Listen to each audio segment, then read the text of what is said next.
All of U. ഇന്നത്തെ വീഡിയോയിലൂടെ നമുക്ക് 10ാം ക്ലാസ്സിലെ സോഷ്യൽ സയൻസിൻ്റെ ഒന്നാമത്തെ ചാപ്റ്റർ ലോകത്തെ സ്വാധീനിച്ച വിപ്ലവങ്ങൾ. ഇതിൽ ഒരുപാട് ചോദ്യങ്ങൾ, ഏതൊരു PSC എക്സാം എടുത്താലും പ്രധാനപ്പെട്ട കുറേ ചോദ്യങ്ങൾ ഈ ചാപ്റ്ററിൽ നിന്ന് വരുന്നുണ്ട്. ഫ്രഞ്ച് വിപ്ലവം, റഷ്യൻ വിപ്ലവം, അമേരിക്കൻ സ്വാതന്ത്ര്യ സമരം, അങ്ങനെ ഒരുപാട് ഇമ്പോർട്ടൻ്റ് ചോദ്യങ്ങളുള്ള ഒരു ചാപ്റ്ററാണ് ലോകത്തെ സ്വാധീനിച്ച വിപ്ലവങ്ങൾ എന്ന ചാപ്റ്റർ. അപ്പോൾ നമുക്ക് നേരെ വീഡിയോയിലേക്ക് പോകാം. വീഡിയോ ഇഷ്ടമാകുകയാണെങ്കിൽ ഒന്ന് ഷെയർ ചെയ്യണം, സപ്പോർട്ട് ചെയ്യണം, സബ്സ്ക്രൈബ് ചെയ്യണം. Okay, thank you. അപ്പോൾ നമുക്ക് വീഡിയോയിലേക്ക് പോകാം. ആദ്യം തന്നെ ഇവിടെ ഒരു ഫലകം കൊടുത്തിട്ടുണ്ടല്ലേ. സ്വാതന്ത്ര്യം തന്നെ അമൃതം, സ്വാതന്ത്ര്യം തന്നെ ജീവിതം, പാരതന്ത്ര്യം മാനികൾക്ക് മൃതിയേക്കാൾ ഭയാനകം. അപ്പോൾ ഇത് കുമാരനാശാൻ്റെ ഒരു ഉദ്ബോധനം എന്ന കവിതയിൽ നിന്നുള്ള വരികളാണ് എന്ന് ജസ്റ്റ് എന്ത് ചെയ്യുക, ഒന്നോർത്തിരിക്കുക.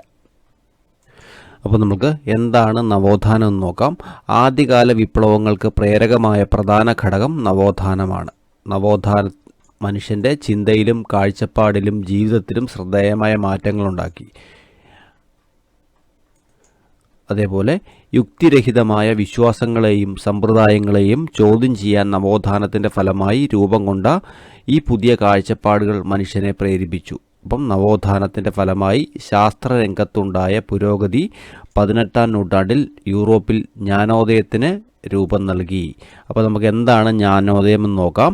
യൂറോപ്പിൽ ശാസ്ത്രരംഗത്തുണ്ടായ കണ്ടുപിടുത്തങ്ങളെയാണ് ജ്ഞാനോദയം എന്ന ഭൗതികവും സാംസ്കാരികപരമായ പ്രസ്ഥാപനത്തിന് രൂപം നൽകിയത്.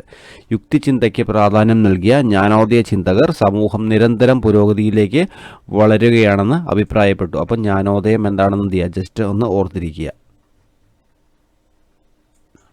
ഇപ്പോൾ എന്തിനാണ് ഇവിടെ ജ്ഞാനോദയം എന്ന വാക്ക് നമ്മൾ യൂസ് ചെയ്തതെന്ന് വെച്ചാൽ, സ്വാതന്ത്ര്യം, ജനാധിപത്യം, സമത്വം, ദേശീയത തുടങ്ങിയ ആശയങ്ങൾ ജ്ഞാനോദയ ചിന്തകർ പ്രചരിപ്പിച്ചു എന്ന കാര്യം.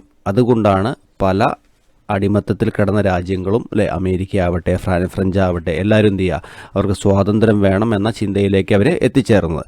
അപ്പം അതാണ് ഈ ചാപ്റ്ററിലെ ജ്ഞാനോദയം എന്ന വാക്ക് സൂചിപ്പിക്കാനുള്ള കാരണം. അപ്പം ഈ ജ്ഞാനോദയം എന്ന ഈ ആശയമാണ് പല സ്വാതന്ത്ര്യ സമരങ്ങൾക്കും ഒരു പിന്തുണയായി മാറിയത്. നമുക്ക് ഇമ്പോർട്ടൻ്റ് ആയ ടോപ്പിക്കാണ് അമേരിക്കൻ സ്വാതന്ത്ര്യ സമരം. അമേരിക്കൻ സ്വാതന്ത്ര്യ സമരം നോക്കാം. HSA സോഷ്യൽ സയൻസ് അല്ലെങ്കിൽ LPUP എക്സാമിനൊക്കെ തീർച്ചയായിട്ടും ഉറപ്പായിട്ടും ചോദിക്കാൻ സാധ്യതയുള്ള ചോദ്യമാണ്. ഇത് ഇമ്പോർട്ടൻ്റ് ആണ്, പ്രീവിയസ് ഇയർ ക്വസ്റ്റ്യൻ ആണ്. ഏതാണ്?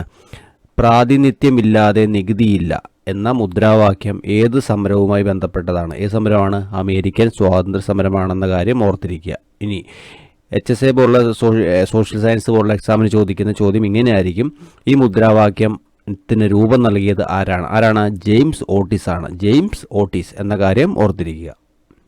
അതേപോലെ ഒരു കാര്യം കൂടെ നോക്കുക. ഈ ഭൂപടം നോക്കുമ്പോൾ നമുക്ക് ഒരു കാര്യം കൂടെ മനസ്സിലാകും. അമേരിക്കയ്ക്ക് സ്വാതന്ത്ര്യം കിട്ടുമ്പോൾ അല്ലെങ്കിൽ സ്വാതന്ത്ര്യം കിട്ടുന്നതിന് മുൻപ് എത്ര കോളനികൾ, എത്ര ഇംഗ്ലീഷ് കോളനികൾ ഉണ്ടെന്ന് ചോദിച്ചാൽ ആൻസർ എത്രയാണ്? 13 ആണ്. എത്രയാണ് ആൻസർ? ആൻസർ 13 ആണ് എന്ന കാര്യം ഓർത്തിരിക്കുക. അതേപോലെ ഈ ചാപ്റ്ററിലെ അടുത്ത ഇമ്പോർട്ടൻ്റ് ആയ ഒരു കാര്യമാണ് നോക്കി. ഇംഗ്ലണ്ടിലെ രാജാവിൻ്റെ മതപീഡനത്തെ തുടർന്ന് 17ാം നൂറ്റാണ്ടിൽ മെയ്ഫ്ലവർ എന്ന കപ്പലിൽ അമേരിക്കയിലെത്തിയ ഒരു വിഭാഗം ഇംഗ്ലീഷുകാരാണ് അവിടെ ആദ്യമായി കോളനികൾ സ്ഥാപിച്ചത്. ഇവർ തീർത്ഥാടക പിതാക്കൾ എന്ന് അറിയപ്പെട്ടു എന്ന കാര്യവും ഒന്ന് ഓർത്തിരിക്കുക. ഇപ്പോൾ 2 പോയിന്റ് ഏതൊക്കെയാണ്? തീർത്ഥാടന പിതാക്കർ എന്ന് ആരെയാണ് വിളിച്ചത്, അല്ലേ? അപ്പോൾ അവർ പോയ കപ്പലിൻ്റെ പേര് ഏതാണ്? മേഫ്ലവർ എന്നാണ്. ഇനി നമുക്ക് അടുത്തതായിട്ട് നോക്കേണ്ടത് എന്താണ് മെർക്കന്റലിസം. എന്താണ് മെർക്കന്റലിസം എന്ന് നോക്കുക. അതായത് മാതൃരാജ്യമായ ഇംഗ്ലണ്ടിൻ്റെ സഹായത്താൽ കച്ചവടക്കാർ ഈ കോളനികളിൽ നടപ്പിലാക്കിയ വാണിജ്യ നയം മെർക്കന്റലിസം എന്നറിയപ്പെട്ടു. അതായത് 13 അമേരിക്കൻ കോളനികളുണ്ട്. അവിടെ ബ്രിട്ടീഷ് വ്യാപാരികൾ നടപ്പിലാക്കിയ വാണിജ്യ നയത്തിന് പറഞ്ഞ പേരാണിത് മെർക്കന്റലിസം എന്നറിയപ്പെടുക. അപ്പോൾ താഴെ കുറച്ച് മെർക്കന്റലിസത്തിൻ്റെ കുറച്ച് നിയമങ്ങൾ, ഈ നിയമങ്ങൾ ഫോളോ ചെയ്യണം ബിസിനസ് ചെയ്യുമ്പോൾ. അപ്പോൾ മെർക്കന്റലിസം നിയമങ്ങൾ ഏതൊക്കെയാണെന്ന് നോക്കാം. PSCക്ക് സ്റ്റേറ്റ്മെൻറ്റ് ടൈപ്പിലൊക്കെ ചോദ്യങ്ങൾ ചോദിക്കാം. അപ്പോൾ ഒന്നാമത്തെ നിയമം എന്താണ്? കോളനികളിൽ നിന്നോ കോളനികളിലേക്കോ സാധനങ്ങൾ കൊണ്ടുപോകുന്നത് ഇംഗ്ലീഷ് കപ്പലുകളിലോ കോളനികൾ നിർമ്മിച്ച കപ്പലുകളിലോ മാത്രമായിരിക്കണം. അപ്പം ബ്രിട്ടീഷ് കപ്പലുകളിൽ മാത്രമേ സാധനങ്ങൾ എന്ത് ചെയ്യാൻ പറ്റുള്ളൂ, അങ്ങോട്ടും ഇങ്ങോട്ടും കൊണ്ടുപോകാൻ പാടുള്ളൂ എന്നതാണ് ഒന്നാമത്തെ നിയമം. രണ്ടാമത്തെ എന്താണ്? കോളനികളിൽ ഉൽപ്പാദിപ്പിക്കുന്ന പഞ്ചസാര, കമ്പിളി, പരുത്തി, പുകയില തുടങ്ങിയവ ഇംഗ്ലണ്ടിലേക്ക് മാത്രമേ കയറ്റിയാവൂ. അപ്പോൾ കോളനികളിൽ ഉൽപ്പാദിപ്പിക്കുന്ന പഞ്ചസാര, കമ്പിളി, പരുത്തി, പുകയില ഇത് ഇംഗ്ലണ്ടിലേക്ക് മാത്രമേ എന്ത് ചെയ്യാൻ പാടുള്ളൂ, കയറ്റി അയക്കാവൂ. ഇതാണ് രണ്ടാമത്തെ മെർക്കന്റലിസ്റ്റ് നിയമം എന്ന് പറയുക. മൂന്നാമത്തെ നോക്കി, കോളനികളിലെ നിയമപരമായ പ്രമാണങ്ങൾ, വർത്തമാന പത്രങ്ങൾ, ലഘുലേഖകൾ, ലൈസൻസുകൾ തുടങ്ങിയവയെല്ലാം ഇംഗ്ലണ്ടിൻ്റെ മുദ്ര പതിക്കണം. അപ്പം ഇംഗ്ലണ്ടിൻ്റെ മുദ്ര ഈ പറഞ്ഞ രേഖകളിൽ എന്ത് ചെയ്യണം? ഇംഗ്ലണ്ടിൻ്റെ മുദ്ര പതിക്കണം. നാലാമത്തത്, കോളനിയിൽ നിലനിർത്തിയിട്ടുള്ള ഇംഗ്ലീഷുകാരുടെ സൈന്യത്തിനുള്ള താമസ സ്ഥലം, അത്യാവശ്യ സൗകര്യങ്ങളും കോളനിക്കാർ നൽകണം. അപ്പോൾ ഇംഗ്ലീഷിൻ്റെ സൈന്യത്തിൻ്റെ ചിലവ് ആര് നോക്കണം? കോളനിക്കാർ നോക്കണം എന്നതാണ് അടുത്തൊരു നിയമം. അതേപോലെ നോക്കി, കോളനികളിലേക്ക് ഇറക്കുമതി ചെയ്യുന്ന തേയില, ഗ്ലാസ്, കടലാസ് തുടങ്ങിയവയ്ക്ക് ഇറക്കുമതി ചുങ്കം നൽകണം. അപ്പോൾ ഇതൊക്കെയാണെന്ന് പറയുക മെർക്കൻറ്റലിസ്റ്റ് നിയമങ്ങൾ. അപ്പം HSA പോലുള്ള എക്സാമിന് തീർച്ചയായിട്ടും ഒരു മാർക്ക് നമുക്ക് പ്രതീക്ഷിക്കാം. എന്താണ് മെർക്കൻറ്റലിസ്റ്റ് നിയമത്തിൽ പെട്ടതേത്, പെടാത്തതേത് എന്നൊക്കെ സ്റ്റേറ്റ്മെൻറ്റ് ചോദിച്ചാൽ നമുക്ക് എന്ത് ചെയ്യണം? തീർച്ചയായിട്ടും ഇത് ഓർത്തിരിക്കണം. ജസ്റ്റ് എന്ത് ചെയ്യുക, ഒന്ന് മനസ്സിൽ വെച്ചിരിക്കണം. ഓക്കെ. അടുത്തത് എപ്പോഴും ചോദിക്കുന്ന ചോദ്യമാണ് ബോസ്റ്റൺ ടീ പാർട്ടി, അതിൻ്റെ വർഷമൊക്കെ ചോദിക്കാറുണ്ട് അല്ലേ. അപ്പം 1773 ഡിസംബർ 16 ഏത് ബോസ്റ്റൺ ടീ പാർട്ടി എന്ന കാര്യം ഓർത്തിരിക്കുക. അടുത്തത് ഈ ചാപ്റ്റർ നമുക്ക് പഠിക്കാനുള്ള ഒരു ഇമ്പോർട്ടൻറ്റ് ടോപ്പിക്കാണ് ഇത് ബോസ്റ്റൺ ടീ പാർട്ടി എന്ന് പറയുന്നത്. എന്താ ബോസ്റ്റൺ ടീ പാർട്ടി എന്ന് പറഞ്ഞാൽ? അതായത് ഇംഗ്ലീഷ് ഗവൺമെൻറ് തേയിലയുടെ മേൽ ഉയർന്ന നികുതി ചുമത്തുന്നതിനെതിരായി അമേരിക്കയിൽ ശക്തമായ പ്രതിഷേധം ഉയർന്നു. അതായത് എന്താണ് ബ്രിട്ടീഷ് ഗവൺമെൻറ് അല്ലേ തേയിലയുടെ മേൽ ഉയർന്ന നികുതി ചുമത്തുന്നു, അതിനെതിരായി അമേരിക്കയിൽ ശക്തമായ പ്രതിഷേധം ഉണ്ടായി അല്ലേ. അപ്പം ആ ഡേറ്റ് നമ്മൾ ഓർത്തിരിക്കണം. എന്നാണ് ബോസ്റ്റൺ ടീ പാർട്ടി എന്ന ഇൻസിഡൻറ്റ് നടന്നത്? 1773 ഡിസംബർ 16 അല്ലേ. എന്താ ഇൻസിഡൻറ്റ്? രാത്രി റെഡ് ഇന്ത്യക്കാരുടെ വേഷം ധരിച്ച ബോസ്റ്റണിലെ ഒരു വിഭാഗം ജനങ്ങൾ ബോസ്റ്റൺ തുറമുഖത്ത് നങ്കൂരമിട്ടിരുന്ന ഇംഗ്ലീഷ് കപ്പലിൽ കയറി അതിലുണ്ടായിരുന്ന 342 പെട്ടി തേയില കടലിലേക്ക് വലിച്ചെറിഞ്ഞു. അപ്പം ബ്രിട്ടീഷുകാർ തേയിലയ്ക്ക് ഉയർന്ന നികുതി ഏർപ്പെടുത്തിയപ്പോൾ അമേരിക്കയിലുണ്ടായ ഒരു പ്രതിഷേധമാണിത് ബോസ്റ്റൺ ടീ പാർട്ടി എന്ന് പറയുക അല്ലേ. എന്നാ നടന്നത്? 1793 1773 എന്ത് ചെയ്തത്? ഇൻസിഡൻറ്റ് നടന്നത്. കപ്പലിൽ നങ്കൂരമിട്ടിരുന്ന കപ്പലിലെ 342 പെട്ടി തേയില എന്ത് ചെയ്തു? കടലിലേക്ക് വലിച്ചെറിഞ്ഞു. അപ്പോൾ ഈ ഇൻസിഡൻറ്റ് പറഞ്ഞ പേരാണിത് ബോസ്റ്റൺ ടീ പാർട്ടി. അപ്പോൾ വർഷവും ഒന്ന് ഓർത്തിരിക്കുക. ഓക്കെ. അടുത്തതും ഇമ്പോർട്ടൻ്റ് ആണ്. ഇംഗ്ലീഷുകാരുടെ ചൂഷണത്തിനെതിരായി പോരാടാൻ കുറേ ചിന്തകന്മാർ അവരുടെ ആശയങ്ങൾ എന്ത് ചെയ്തു? പ്രചരിപ്പിച്ചു അല്ലേ. അങ്ങനെ ഉള്ള 1-2 ആശയങ്ങളാണ് SSCRT ടെക്സ്റ്റ് ബുക്കിൽ 10ാം ക്ലാസ്സിലെ ടെക്സ്റ്റ് ബുക്ക് കൊടുത്തിട്ടുണ്ട്. അത് പരീക്ഷയ്ക്ക് ചോദിച്ചിട്ടുമുണ്ട്. അപ്പോൾ നമുക്ക് നോക്കാം. ജോൺ ലോക്ക് അതേപോലെ തോമസ് പെയിൻ, ഈ 2 പേരുടെ എന്ത് ചെയ്യുക? 2 ആശയങ്ങൾ അല്ലേ, 2 മുദ്രാവാക്യങ്ങൾ നമുക്ക് പഠിക്കാനുണ്ട്. ജസ്റ്റ് എന്ത് ചെയ്യുക? ഒന്ന് ഓർത്തിരിക്കുക. മനുഷ്യന് ചില മൗലിക അവകാശങ്ങളുണ്ട്, അതിനെ ഹനിക്കാൻ ഒരു ഗവൺമെൻറ്റിനും അധികാരമില്ല അല്ലെങ്കിൽ അവകാശമില്ല എന്ന് പറയുന്നവരാണ് ജോൺ ലോക്കാണ്. അപ്പം മനുഷ്യന് ചില മൗലിക അവകാശങ്ങളുണ്ട്, അതിനെ ഹനിക്കാൻ ഒരു ഗവൺമെൻറ്റിനും അവകാശമില്ല എന്ന് പറഞ്ഞവരാണ് ജോൺ ലോക്കാണ്. ഇമ്പോർട്ടൻ്റ് ആണ്. അതേപോലെ ഏതെങ്കിലും വിദേശ ശക്തിക്ക് ഈ വൻകര ദീർഘകാലം കീഴടക്കുന്നത് യുക്തിക്ക് നിരക്കുന്നതല്ല. അപ്പം ഏതെങ്കിലും വിദേശ ശക്തിക്ക് ഈ വൻകര എന്ന് പറയുന്നതാണ് വടക്കേ അമേരിക്ക അല്ലേ, ദീർഘകാലം കീഴടങ്ങി കഴിയണമെന്ന് പറയുന്നത് യുക്തിക്ക് നിരക്കുന്നതല്ല എന്ന് പറഞ്ഞത് തോമസ് പെയിനാണ്. അപ്പോൾ ഈ 2 മുദ്രാവാക്യം അല്ലെങ്കിൽ വാക്കുകളല്ലേ, 2 പ്രശസ്തമായ ആളുകളുടെ വാക്കുകൾ എന്നാണ്, ഇമ്പോർട്ടൻ്റ് ആണ്, പഠിച്ചു വെക്കണം. ഓക്കെ. അടുത്തതായിട്ട് നമുക്ക് വൻകര ഒന്നാകെ സമ്മേളിക്കുന്നു എന്നൊരു ടോപ്പിക്ക് ടെക്സ്റ്റ് ബുക്ക് കൊടുത്തിട്ടുണ്ട്. അപ്പം നമുക്കിത് പഠിക്കേണ്ടത് എന്താണ്? ഒന്നാം കോണ്ടിനെൻ്റൽ കോൺഗ്രസ് എന്ത് അതിൻ്റെ വർഷം നമ്മൾ പഠിക്കണം. എന്നാണ് 1774 എന്ന കാര്യം നമ്മൾ ഓർക്കുക. അപ്പോൾ ഒന്നാം കോണ്ടിനെൻ്റൽ കോൺഗ്രസ് എന്നാണ് 1774. എന്താ സംഭവം? അത് മാതൃരാജ്യമായ ഇംഗ്ലണ്ടിൻ്റെ നയങ്ങൾക്കും നിയമങ്ങൾക്കുമെതിരെ പ്രതികരിക്കാനായി ജോർജിയ ഒഴികെയുള്ള കോളനികളുടെ പ്രതിനിധികൾ 1774 ഫിലാഡൽഫിയയിൽ സമ്മേളിച്ചു. അപ്പം നമുക്കിതിൽ 3 പോയിന്റ് പഠിച്ചാൽ മതി. ഏതൊക്കെയാണ്? ഒന്നാം കോണ്ടിനെൻ്റൽ കോൺഗ്രസ്, അതിൻ്റെ വർഷം എന്നാണ് 1774. ഇത് എവിടെയാണ് സമ്മേളിച്ചത്? ഫിലാഡൽഫിയയിലാണ് അല്ലേ. ഈ ഒരു കാര്യവും ഓർത്തിരിക്കുക. അപ്പോൾ ഇത്ര കാര്യം നമ്മൾ ഓർത്തിരുന്നാൽ മതി. അപ്പം ഈ കോണ്ടിനെൻ്റൽ കോൺഗ്രസ് തീരുമാനം എന്താണ്? വ്യവസായങ്ങൾക്കും വ്യാപാരത്തിനും ഏർപ്പെടുത്തിയിട്ടുള്ള നിയന്ത്രണങ്ങൾ നീക്കണമെന്നും തങ്ങളുടെ അംഗീകാരമില്ലാതെ നികുതി ചുമത്തരുതെന്നും ആവശ്യപ്പെട്ട് കോളനി ജനത ഇംഗ്ലണ്ടിലെ രാജാവിന് നിവേദനം നൽകി. ഇതാണ് ഒന്നാം കോണ്ടിനെൻ്റൽ കോൺഗ്രസുമായി ബന്ധപ്പെട്ടത്. അടുത്ത് നോക്കിയേ. അപ്പോൾ അതിനെ അടിച്ചമർത്തുകയാണ് ചെയ്തത്. അങ്ങനെ 2ാം കോണ്ടിനെൻ്റൽ കോൺഗ്രസ് നോക്കൂ. 1775 ഫിലാഡൽഫിയയിൽ ചേർന്ന 2ാം കോണ്ടിനെൻ്റൽ കോൺഗ്രസ് ജോർജ് വാഷിങ്ടണിനെ കോണ്ടിനെൻ്റൽ സൈന്യത്തിൻ്റെ തലവനായി നിയമിച്ചു. അപ്പോൾ ഇവിടെയും 2 പോയിന്റ് നമുക്ക് പഠിക്കാനുണ്ട്. ഏതൊക്കെയാണ്? എന്നാണ് 2ാം കോണ്ടിനെൻ്റൽ കോൺഗ്രസ്? എന്നാണ് 1775 അല്ലേ. അതിൻ്റെ പ്രത്യേകതയും കൂടി ഉണ്ടെന്നാണ്, എവിടെയാ ഫിലാഡൽഫിയയിൽ തന്നെയാണ് നടന്നത് അല്ലേ. ഫിലാഡൽഫിയയിലാണ് നടന്നത്. വർഷം 1775. അതിൻ്റെ പ്രത്യേകത കോണ്ടിനെൻ്റൽ കോൺഗ്രസ് ജോർജ് വാഷിങ്ടണിനെ കോണ്ടിനെൻ്റൽ സൈന്യത്തിൻ്റെ തലവനായിട്ട് തിരഞ്ഞെടുത്തു എന്ന കാര്യം. അപ്പോൾ ജോർജ് വാഷിങ്ടണാണ് സൈന്യത്തിൻ്റെ തലവനായതെന്ന് ഓർക്കുക. അതേപോലെ നോക്കൂ, ഒരു ഇമ്പോർട്ടൻ്റ് ചോദ്യം ഇവിടെയുണ്ട്. എന്താണ്? തോമസ് പെയിൻ ഒരാളുടെ പേരാണ്. തൻ്റെ കോമൺ സെൻസ് എന്ന ലഘുലേഖയിലൂടെ ഇംഗ്ലണ്ടിൽ നിന്നും വേർപിരിയുകയാണ് അമേരിക്കക്കാരെ സംബന്ധിച്ച് വിവേകപൂർവമായ പ്രവൃത്തി എന്ന് പ്രഖ്യാപിച്ചു. അപ്പം ഇവിടെ നമുക്ക് പഠിക്കേണ്ടതാണ്, രണ്ട് കാര്യം പഠിക്കേണ്ടതുണ്ട്. എന്താണ്? കോമൺ സെൻസ് എന്ന ആ ലേഖനത്തിൻ്റെ കർത്താവ് ആരാണ്? തോമസ് പെയിൻ ആണ്. അപ്പം ഇമ്പോർട്ടൻ്റ് ആയ ചോദ്യമാണ് തോമസ് പെയിൻ. അതേപോലെ എന്താണ് അതിൻ്റെ പ്രത്യേകത, ഇമ്പോർട്ടൻസ് എന്താണ്?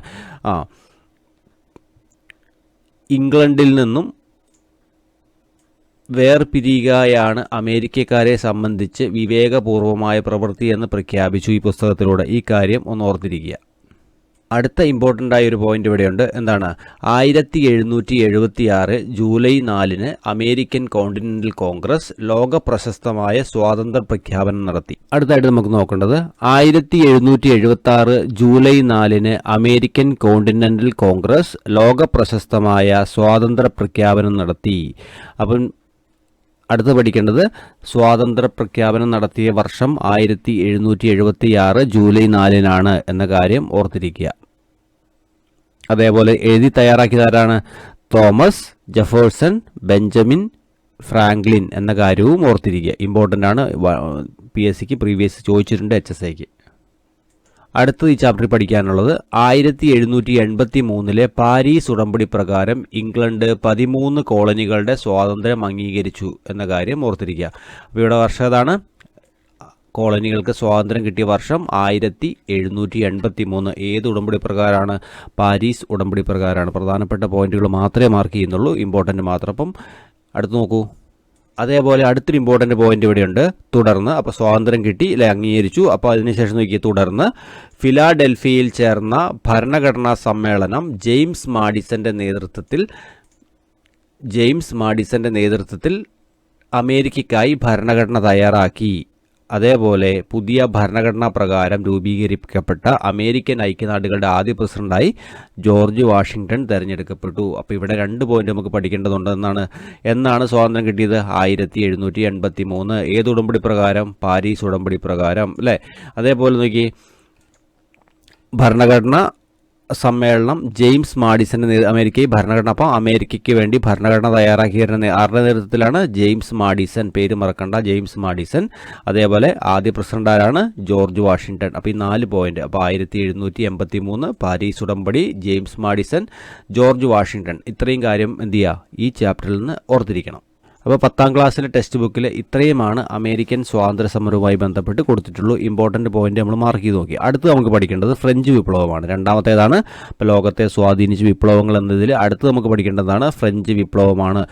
വളരെ ഇമ്പോർട്ടൻ്റ് ആണ്. ഒരു 3 കോട്ട്സ് ഇവിടെ കൊടുത്തിട്ടുണ്ട്. ഞാനാണ് രാഷ്ട്രം, രാജാവിൻ്റെ അധികാരങ്ങളെല്ലാം ദൈവം നൽകിയതാണ്, അതിനാൽ രാജാവിനെ ചോദ്യം ചെയ്യാൻ ദൈവത്തിന് മാത്രമേ അധികാരമുള്ളൂ എന്ന് പറഞ്ഞത് ആരാണ് പറഞ്ഞത്? ലൂയി 14. പ്രീവിയസ് ഇയർ ക്വസ്റ്റ്യനാണ്, PYQ ആണ്. അടുത്ത് നോക്കൂ, എനിക്ക് ശേഷം പ്രളയം എന്ന് പറഞ്ഞു, അതും എന്താണ്? PYQ ആണ്. ആരാ പറഞ്ഞത്? ലൂയി 15. അതേപോലെ നിങ്ങൾക്ക് റൊട്ടി ഇല്ലെങ്കിൽ എന്താ? കേക്ക് തിന്നുകൂടെ എന്ന് ചോദിച്ചാലാണ്? മേരി ആൻ്റോണിയറ്റ് ആണ്. അപ്പം ഇത് 3 എന്താണ്? പ്രീവിയസ് ഇയർ ക്വസ്റ്റ്യൻ ആണ്, ഇമ്പോർട്ടൻ്റ് ആണ്, പഠിച്ചു വെച്ചാൽ. അപ്പോൾ ആദ്യത്തേതാണ് ഞാനാണ് രാഷ്ട്രം എന്ന് പറഞ്ഞത് ലൂയി 14. എനിക്ക് ശേഷം പ്രളയം എന്ന് പറഞ്ഞത് ലൂയി 15. നിങ്ങൾക്ക് റൊട്ടി ഇല്ലെങ്കിൽ എന്താ? കേക്ക് തിന്നുകൂടെ എന്ന് ചോദിച്ചാലാണ്? മേരി ആൻ്റോണിയറ്റ് ആണ്. നമ്മൾ ഇമ്പോർട്ടൻ്റ് പോയിന്റ് മാത്രമേ നോക്കുന്നുള്ളൂ, കഥകളൊന്നും കൂടുതലായിട്ട് പറയുന്നില്ല. അപ്പോൾ നോക്കി, ഫ്രഞ്ച് സമൂഹത്തെ 3 തട്ടുകളായി തിരിച്ചിരുന്നു. അവ എസ്റ്റേറ്റുകൾ എന്നാണ് അറിയപ്പെട്ടിരുന്നത്. 3 എസ്റ്റേറ്റുകളായി വിഭജിക്കപ്പെട്ടിരുന്ന ഫ്രഞ്ച് സമൂഹം എന്ന് മനസ്സിലാക്കുക. അപ്പോൾ നമുക്ക് എന്ത് ചെയ്യാം? അപ്പോൾ സ്റ്റേറ്റ്മെൻറ്റൊക്കെ ചോദിക്കാം. ഫ്രഞ്ച് ജനതയല്ലേ വിപ്ലവ സമയത്ത്, വിപ്ലവത്തിന് മുമ്പ് എന്ത് ചെയ്യുക? ഗവൺമെൻറ്, രാഷ്ട്രം അല്ലേ, അല്ലെങ്കിൽ രാജാവ് 3 തട്ടുകളായിട്ട് തിരിച്ചിരിക്കുന്നത്. എത്രയാണ്? 3. അതിനെ എസ്റ്റേറ്റ് എന്നാണ് പറയുക. ഇനി നമുക്ക് ജസ്റ്റ് നോക്കാം. 1ാമത്തെ എസ്റ്റേറ്റ് ആരെയാണ്? 2ാമത്തെ എസ്റ്റേറ്റ് ആരാണ്? 3ാമത്തെ എസ്റ്റേറ്റ് ആരാണ് ഉൾക്കൊണ്ടതെന്ന് ജസ്റ്റ് എന്ത് ചെയ്യാം? ഒന്ന് ഓടിച്ചു നോക്കാം. അപ്പം നോക്കി, അപ്പം നമ്മൾ ഓൾറെഡി പറഞ്ഞു ഫ്രഞ്ച് സമൂഹത്തെ 3 എസ്റ്റേറ്റുകളായിട്ടാണ് തിരിച്ചിരുന്നത്. ഏതൊക്കെയാണ്? ഒന്നാമത്തെ എസ്റ്റേറ്റ് ആണെന്ത്? പുരോഹിതന്മാർ. രണ്ടാമത്തെ എസ്റ്റേറ്റ് ആരാണ്? പ്രഭുക്കന്മാർ. മൂന്നാമത്തെ എസ്റ്റേറ്റ് കച്ചവടക്കാർ, എഴുത്തുകാർ, അഭിഭാഷകർ, ഉദ്യോഗസ്ഥർ, അധ്യാപകർ, അല്ലേ, ബാങ്കർമാർ, ഇങ്ങനെ കുറച്ച് ആൾക്കാരാണ് മൂന്നാമത്തെ എസ്റ്റേറ്റിലുള്ളത്. അപ്പോൾ ഇമ്പോർട്ടൻ്റ് ആണ് ഒന്നാമത്തെ എസ്റ്റേറ്റിൽ ആരാണ്, രണ്ടാമത്തെ എസ്റ്റേറ്റ് ആരാണ്, മൂന്നാമത്തെ എസ്റ്റേറ്റ് ആരാണ് എന്ന കാര്യം എന്ത് ചെയ്യുക, ഒന്ന് ഓർത്തിരിക്കണം. ഇവിടെ ഒരുപാട് കാര്യങ്ങൾ ഒന്നാമത്തെ എസ്റ്റേറ്റിനെക്കുറിച്ച്, രണ്ടാമത്തെ എസ്റ്റേറ്റിനെക്കുറിച്ച്, മൂന്നാമത്തെ എസ്റ്റേറ്റിനെക്കുറിച്ച് കൊടുത്തിട്ടുണ്ട്. അപ്പം നമുക്കിതിൽ ഒരു പ്രീവിയസ് ഇയർ ക്വസ്റ്റ്യൻ ഇവിടെയുണ്ട്. അതായത് കർഷകരിൽ നിന്നും തിഥേ എന്ന പേരുള്ള നികുതി പിരിച്ചു. അപ്പോൾ ഇതെന്താ സംഭവം? കർഷകരിൽ നിന്ന് ഒന്നാം എസ്റ്റേറ്റുകാർ പിരിച്ചെടുത്ത നികുതിക്ക് പറഞ്ഞ പേരാണിത്. അല്ലെങ്കിൽ കർഷകരിൽ നിന്ന് പുരോഹിതന്മാർ പിരിച്ചെടുത്ത നികുതിക്ക് പറഞ്ഞ പേരാണിത്. തിഥേ എന്ന കാര്യം ഒന്ന് ഓർത്തിരിക്കുക, ഇമ്പോർട്ടൻ്റ് ആണ്. അപ്പോൾ ഇവിടെ നോക്കിയാൽ അറിയാം, മൂന്നാമത്തെ എസ്റ്റേറ്റ് നമുക്ക് ജസ്റ്റ് എന്താണ് അവരുടെ പ്രത്യേകത നോക്കി. ഭരണത്തിൽ ഒരവകാശമില്ല, തൈലെ എന്ന പേരുള്ള ഭൂനികുതി സർക്കാർ നൽകണം. അപ്പോൾ ഇതും എന്താണ്, ഇമ്പോർട്ടൻ്റ് ആണ്. അപ്പോൾ തിഥേ എന്താണ്? തിഥേ എന്ന് പറഞ്ഞാൽ പുരോഹിതന്മാർ പിന്നെ ജനങ്ങളോട് പിരിച്ചെടുത്ത നികുതിക്ക് പറഞ്ഞ പേരാണിത് തിഥേ എന്ന് പറയുക. തൈലെ എന്ന് പറഞ്ഞാലോ മൂന്നാമത്തെ എസ്റ്റേറ്റ് സർക്കാരിന് നൽകുന്ന നികുതിക്ക് പറഞ്ഞ പേരാണിത് തൈലെ എന്ന് പറയുക. ഈ രണ്ട് കാര്യം എന്ത് ചെയ്യുക, ഒന്ന് ഓർത്തിരിക്കുക. അതേപോലെ അവരുടെ കാര്യം എന്താണ്, ഭയങ്കര കഷ്ടം അല്ലേ, താഴ്ന്ന സാമൂഹിക പദവിയാണ്, പ്രഭുക്കന്മാർക്കും പുരോഹിതന്മാർക്കും നികുതി നൽകണം, അല്ലേ, ഭരണത്തിലൊരു അവകാശവുമില്ല. അപ്പം ഫ്രഞ്ച് വിപ്ലവത്തിൻ്റെ പ്രധാന കാരണം മനസ്സിലായല്ലോ.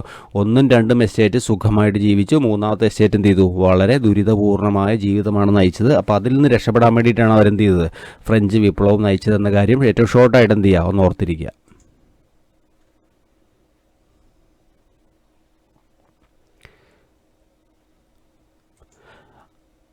അടുത്തത് ഇവിടെ ആശയങ്ങൾ പ്രചോദനമാകുന്നൊരു ചെറിയ ഹെഡിങ് കൊടുത്തിട്ടുണ്ട്. ഇത്രമാത്രമേ ഉള്ളൂ. എന്താണ്, കുറച്ച് ചിന്തകന്മാർ ഫ്രഞ്ച് വിപ്ലവത്തെ സ്വാധീനിച്ചിട്ടുണ്ട്. അവരുടെ ആശയങ്ങൾ ഫ്രഞ്ച് വിപ്ലവത്തെ സ്വാധീനിച്ചിട്ടുണ്ട്. അപ്പം ആരെല്ലാമാണ് സ്വാധീനിച്ച പ്രധാന ചിന്തകന്മാർ നമുക്ക് നോക്കാം. വോൾട്ടയർ ഉണ്ട്, റൂസോയുണ്ട്, അതേപോലെ മൊണ്ടസ്ക്യൂ ഉണ്ട്. അപ്പം ഇത് പ്രീവിയസ് ഇയർ ക്വസ്റ്റ്യൻസ് ഇതിൽ നിന്ന് വന്നിട്ടുണ്ട്. അപ്പോൾ ഇതൊക്കെ നമുക്കൊന്ന് ജസ്റ്റ് നോക്കാം.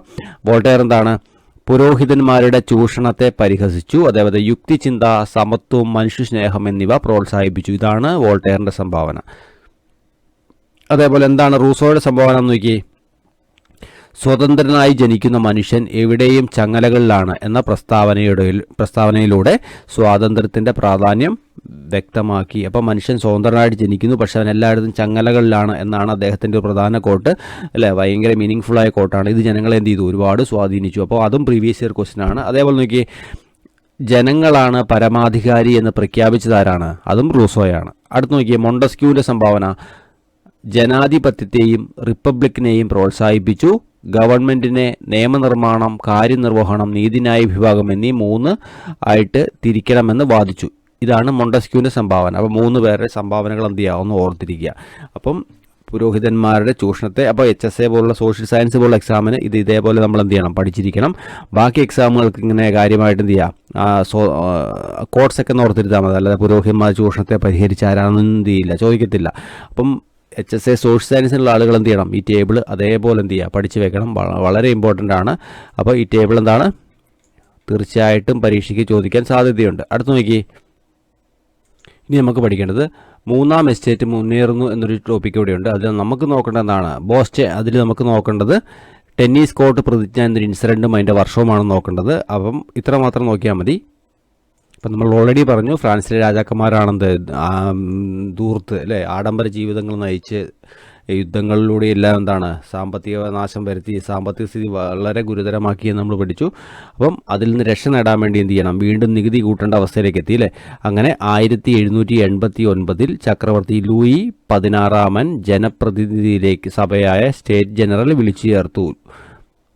അപ്പോൾ ടെക്സ്റ്റ് ബുക്കിൽ വായിക്കുന്നതിൽ ജസ്റ്റ് അങ്ങ് പറയാം എന്താണ്, അതായത് സാമ്പത്തിക സ്ഥിതി രാജ്യത്തിൻ്റെ വളരെ മോശമായപ്പം രാജാവ് ഒരു സമ്മേളനം വിളിച്ചു ചേർത്തു. ആ സമ്മേളനത്തിൽ സാധാരണഗതിയിൽ അവിടെ വോട്ട് സിസ്റ്റം എന്ന് പറയുക, ഒരു എസ്റ്റേറ്റിന് ഒരു വോട്ടാണ്. അതായത് ഒന്നാമത്തെ എസ്റ്റേറ്റിന് ഒരു വോട്ട്, രണ്ടാമത്തെ എസ്റ്റേറ്റിന് ഒരു വോട്ട്, മൂന്നാമത്തെ എസ്റ്റേറ്റിന് ഒരു വോട്ട്. അപ്പം 1ഉം 2ഉം ഒന്നിച്ച് സുഖമായിട്ട് ജീവിക്കുന്ന ആളുകളാണ്. അവരെന്ത് ചെയ്യും, രാജാവിൻ്റെ തീരുമാനത്തെ അനുകൂലിക്കും, മൂന്നാമത്തെ എസ്റ്റേറ്റുകാരുടെ തീരുമാനം പരാജയപ്പെടും. അങ്ങനെയാണ് സാധാരണഗതി നടന്നുകൊണ്ടിരുന്നത്. എന്നാൽ ഇത്തവണ എന്താണ്, മൂന്നാമത്തെ എസ്റ്റേറ്റുകാർ ആവശ്യം മുമ്പോട്ട് വെച്ചു. എന്താണ്, ഓരോ വ്യക്തികൾക്കും ഒരു വോട്ട് വേണം എന്ന ആവശ്യം മൂന്നാമത്തെ എസ്റ്റേറ്റുകൾ എന്ത് ചെയ്തു, മുമ്പോട്ട് വെച്ചു. പക്ഷേ അത് അവർ സമ്മതിച്ചില്ല. അതുകൊണ്ട് അവരെന്ത് ചെയ്തു, അവിടെ നിന്ന് ഇറങ്ങിപ്പോയി, സമ്മേളനത്തിൽ നിന്ന് ഇറങ്ങിപ്പോയി. അവരെന്ത് ചെയ്തു, തൊട്ടടുത്ത് കണ്ട ഒരു ടെന്നീസ് കോർട്ടിൽ പോയിട്ട് എന്ത് ചെയ്തു, സമ്മേളിച്ചു. അപ്പോൾ ഈ സമ്മേളനത്തെ വിളിക്കുന്ന പേരാണെന്ത്, ടെന്നീസ് കോർട്ട് പ്രതിജ്ഞ എന്ന് പറയുക. അപ്പോൾ ടെന്നീസ് കോർട്ട് പ്രതിജ്ഞ വർഷമെന്നാണ് 1789. ഓർത്തിരിക്കുക, ടെന്നീസ് കോർട്ട് പ്രതിജ്ഞ 1789. നമുക്ക് കഥകളൊന്നും വേണ്ട, നമുക്ക് ഇത്ര മാത്രം അറിഞ്ഞാൽ മതി. ടെന്നീസ് കോർട്ട് പ്രതിജ്ഞ എന്തുമായി ബന്ധപ്പെട്ടതാണ്, ഫ്രഞ്ച് വിപ്ലവവുമായി ബന്ധപ്പെട്ടതാണ്. എന്താണ് എൻ്റെ മെയിൻ ഇൻസിഡൻ്റ്? എന്താണ്, ഓരോ എസ്റ്റേറ്റിന് ഒരു വോട്ട് എന്ന രീതി മാറ്റി ഒരു എസ്റ്റേറ്റിലെ ഓരോ ആൾക്കും എന്ത് ചെയ്യും, ഒരു വോട്ട് വേണം എന്ന തീരുമാനം 1-2 എസ്റ്റേറ്റ് അല്ലെങ്കിൽ രാജാവ് സമ്മതിക്കാത്തതുകൊണ്ട് അവർ ഇറങ്ങിപ്പോയിട്ട് എന്ത് ചെയ്തു, മറ്റൊരു അടുത്ത ടെന്നീസ് കോർട്ടിൽ പോയി സമ്മേളിച്ചു. അതിന് പറഞ്ഞ പേരാണ് ടെന്നീസ് കോർട്ട് പ്രതിജ്ഞ എന്ന് പറയുക. അതിൻ്റെ വർഷം നമ്മൾ ഓൾറെഡി പറഞ്ഞു, 1789. ഇവിടെ കൊടുത്തിട്ടുണ്ട് എസ്റ്റേറ്റിൻ്റെ നമ്പർ. ഇതൊന്നും പരീക്ഷയ്ക്ക് വരത്തില്ല. ഒന്നാമത്തെ എത്ര പേരുണ്ട്, 285 പേരുണ്ട്. രണ്ടാമത്തെ സ്റ്റേറ്റിലോ, രണ്ടാമത്തെ സ്റ്റേറ്റിൽ 308 പേരുണ്ട്. മൂന്നാമത്തെ സ്റ്റേറ്റിൽ 621 പേരുണ്ട് അല്ലേ. അപ്പം ഇങ്ങനെ നിലവിലെ സിസ്റ്റം, ഇവർ രണ്ടും കൂടി എന്ത് ചെയ്യും, രാജാവ് ഒരു തീരുമാനം പറഞ്ഞാൽ ഇവർ രണ്ടുപേരും കൂടി സപ്പോർട്ട് ചെയ്ത് വോട്ട് ചെയ്യുക. അപ്പോൾ ഇവിടെ ഓൾറെഡി 2 വോട്ട് എന്ത് ചെയ്യും, ഭൂരിപക്ഷം കിട്ടുന്നതുകൊണ്ട് അവരുടെ തീരുമാനം നടപ്പിൽ വരും. മൂന്നാമത്തെ സ്റ്റേറ്റിന് അവരൊറ്റയ്ക്ക് വോട്ട് ചെയ്തുകൊണ്ട് എന്ത് ചെയ്യും, രാജാവ് എന്ത് കാര്യം പറഞ്ഞാൽ ഇവരെതിരെ വോട്ട് ചെയ്യും. പക്ഷേ എന്ത് ചെയ്യില്ല, അവരുടെ തീരുമാനങ്ങൾ ഒരിക്കലും നടപ്പാകാറില്ല. കാര്യം 1-2 എസ്റ്റേറ്റ് എന്ത് ചെയ്യും, അവരെ പരാജയപ്പെടുത്തും. അപ്പോൾ ചുരുക്കി പറഞ്ഞാൽ എന്താണ്, ഈ 308ഉം 285 കൂടി ചേർന്ന് എത്ര വരില്ല, 621 വരത്തില്ല. ഒരാൾക്ക് ഒരു വോട്ട് എന്ന രീതിയിൽ വന്നാൽ എന്താണ്, തേർഡ് എസ്റ്റേറ്റ് പറയുന്ന കാര്യങ്ങൾ നടപ്പിലാവുകയുള്ളൂ എന്നതാണ് ഇവിടുത്തെ പോയിന്റ്. ഓക്കെ, അടുത്ത ഇമ്പോർട്ടൻ്റ് ഇതുമായി ബന്ധപ്പെട്ട് ഫ്രഞ്ച് വിപ്ലവവുമായി ബന്ധപ്പെട്ട കുറച്ച് ഇൻസിഡൻറ്റുകളും വർഷവുമാണ്. ഡീറ്റെയിലേക്ക് പോകുന്നില്ല. ഇവിടെ ഒരു സംഭവമുണ്ട്, നോക്കി. ബാസ്റ്റീൽ രാജഭരണത്തിൻ്റെ പ്രതീകമാണ് ബാസ്റ്റീൽ ജയിൽ. രാജാവിനെതിരെ പ്രതികരിക്കുന്ന ആളുകളെ പിടിച്ചിടുന്ന ജയിലാണെന്ന് പറയുക, ബാസ്റ്റീൽ ജയിൽ. അപ്പം ആ ജയിൽ തകർത്ത വർഷമാണെന്ത്, 1789 ജൂലൈ 14. പ്രീവിയസ് ഇയർ ക്വസ്റ്റ്യൻ ആണ്, PYQ ആണ്, ഓർത്തിരുന്നണം. PYQ 1789 ജൂലൈ 14 ഇത് ബാസ്റ്റീൽ ജയിൽ തകർത്തെന്ന കാര്യം ഓർത്തിരിക്കുക. അതേപോലെ അടുത്തൊരു ഇൻസിഡൻ്റ് ആണ് 1709 ഓഗസ്റ്റ് 12. എന്താണ്, ദേശീയ അസംബ്ലി മനുഷ്യാവകാശ പ്രഖ്യാപനം നടത്തി. ഇമ്പോർട്ടൻ്റ് ആണ്, ഓർത്തിരിക്കണം. മനുഷ്യാവകാശ പ്രഖ്യാപനം നടത്തിയെന്നാണ് 1789 ഓഗസ്റ്റ് 12. അതേപോലെ നോക്കി, 1789 ഒക്ടോബർ മാസത്തിൻ്റെ പ്രത്യേകത എന്താണ്, പാരീസ് നഗരത്തിലെ ആയിരക്കണക്കിന് സ്ത്രീകൾ ഭക്ഷണം വേണം എന്ന മുദ്രാവാക്യവുമായി വേഴ്സായ കൊട്ടാരത്തിലേക്ക് പ്രകടനം നടത്തി. അപ്പോൾ വേഴ്സായി കൊട്ടാരത്തിലേക്ക് പ്രകടനം നടത്തിയത് അല്ലേ 1789. അതേപോലെ നോക്കി, ഫ്രാൻസിനെ ഒരു റിപ്പബ്ലിക്കായി പ്രഖ്യാപിച്ച വർഷം എന്നാണ് 1792 സെപ്റ്റംബർ മാസത്തിലാണെന്ന കാര്യം ഓർത്തിരിക്കുക. അപ്പോൾ 4 വർഷം എന്ത് ചെയ്യണം, ഓർത്തിരിക്കണം. അടുത്തായിട്ടൂടെ നമുക്ക് എപ്പോഴും PSC ചോദിക്കുന്ന ഒരു ചോദ്യമുണ്ട്, ഫ്രാൻസ് തുമ്മിയാൽ യൂറോപ്പിനാകെ ജലദോഷം പിടിക്കും എന്ന് പറഞ്ഞതാരാണ്? ഫ്രഞ്ച് വിപ്ലവത്തിൻ്റെ സ്വാധീനത്തെക്കുറിച്ച് ഓസ്ട്രിയൻ ഭരണാധികാരിയായിരുന്ന മെറ്റർണിച്ചാണ് ഇങ്ങനെ പറഞ്ഞത്. അപ്പോൾ മെറ്റർണിച്ചാണെന്ന് പറയുന്നത് ഫ്രാൻസ് തുമ്മിയാൽ യൂറോപ്പിനാകെ ജലദോഷം പിടിക്കും എന്ന് പറഞ്ഞതാണ് മെറ്റർണിച്ച്. മറക്കണ്ട, ഇമ്പോർട്ടൻ്റ് ആണ്. അതേപോലെ നോക്കി, ഫ്രഞ്ച് വിപ്ലവവും ഇന്ത്യയും എന്ന ഒരുപാട് തവണ ചോദ്യം. അപ്പോൾ ഫ്രഞ്ച് വിപ്ലവവുമായി ബന്ധപ്പെട്ട് എന്ത് ചെയ്യുക, ശ്രീരംഗപട്ടണത്ത് സ്വാതന്ത്ര്യത്തിൻ്റെ മരം നട്ടുപിടിപ്പിച്ചത് ആരാണ് എന്ന ചോദ്യം ചോദിക്കും. ആരാണത്? അപ്പം ടിപ്പു സുൽത്താനാണ് അതിൻ്റെ ആൻസർ. അപ്പം ടിപ്പു സുൽത്താനാണ്. അതേപോലെ ഫ്രഞ്ച് ക്ലബ്ബായ ജാക്കോബിയറ്റിൽ അംഗമായതും ചെയ്ത ആരാണ്? ടിപ്പു സുൽത്താൻ. അപ്പോൾ 2 പോയിൻ്റ്. അപ്പോൾ ഫ്രഞ്ച് വിപ്ലവവും ഇന്ത്യയും എന്ന ടോപ്പിക് കൊടുത്തിട്ടുണ്ട്. അവിടെ നോക്കി, ഫ്രഞ്ച് വിപ്ലവവുമായി ബന്ധപ്പെട്ട് അല്ലേ സ്വാതന്ത്ര്യത്തിൻ്റെ ശ്രീരംഗപട്ടണത്ത് സ്വാതന്ത്ര്യത്തിൻ്റെ മരം എന്ന സംഭവം നട്ടതാരാണ്? ടിപ്പു സുൽത്താനാണെന്ന കാര്യം ഓർത്തിരിക്കുക. അതേപോലെ നോക്കി, എവിടെ നട്ടുപിടിപ്പിച്ചത്? ശ്രീരംഗപട്ടണത്താണെന്ന കാര്യം ഓർത്തിരിക്കുക. അതേപോലെ നോക്കി, ഫ്രഞ്ച് ക്ലബ്ബായ ജാക്കോബിനിൽ അംഗമായതും ആരാണ്? ടിപ്പു സുൽത്താനാണ്. കാര്യം ഓർത്തിരിക്കുക. അപ്പം ഇതൊക്കെ പ്രീവിയസ് ക്വസ്റ്റ്യൻ ആണ് HSIയുമായി ബന്ധപ്പെട്ട്. അപ്പം പിന്നെ സ്വാതന്ത്ര്യത്തിൻ്റെ മരം അത് LDC എക്സാമിനൊക്കെ ചോദിച്ചിട്ടുണ്ട്. ഓക്കെ,